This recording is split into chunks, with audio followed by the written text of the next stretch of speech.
For the second time in less than 3 weeks, schools in the Chapel Hill-Carrboro City School District were impacted by the lockdown on UNC's campus. Yeah, those schools put on secure status earlier in the day, and then they were able to release the kids to their parents after school. DeJuan Hogard live now at Northside Elementary in Chapel Hill. Pretty tough stuff for these young kids to deal with for the second time in a couple of weeks.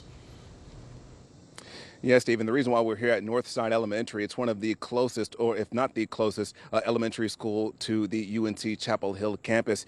And at the time, with the university being on the status mode that they were, that also means that district schools within the Chapel Hill-Carrboro City School Districts, they were also on their separate and specific lockdown status. Now, as parents, as they waited to pick up their children for a 2:35 dismissal, many parents were again reminded of the situation just weeks ago on the first day of school, no less. Now, much like before, students at Northside and other schools in the district, they were placed in secure mode. That means all the doors at the schools were locked, nobody was allowed on or off campus, and classroom instruction still continued as normal. And throughout the afternoon, the district, they called parents, they texted parents with updates on the district status, and then they finally gave the schools the all clear at 2:20 this afternoon, just minutes after that Alert Carolina gave its all clear. Now, I spoke with one parent today after school who said the district, they did a good job, but in the future, more information and context would help him as a parent.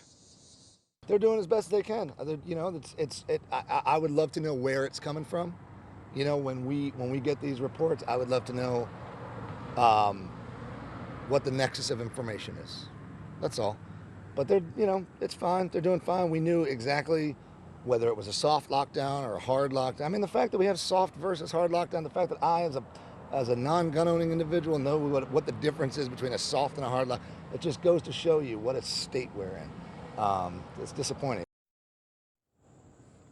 And for context purposes for both parents and other folks wondering exactly how schools operate on statuses like this, at least with the district here, they were getting all of their updates based on Alert Carolina, and Alert Carolina was getting those updates based on police activity and what they were sharing with them. And as we all know, a lot of that information can change in situations that are as fluid as the one that we saw today, as well as a couple of weeks ago.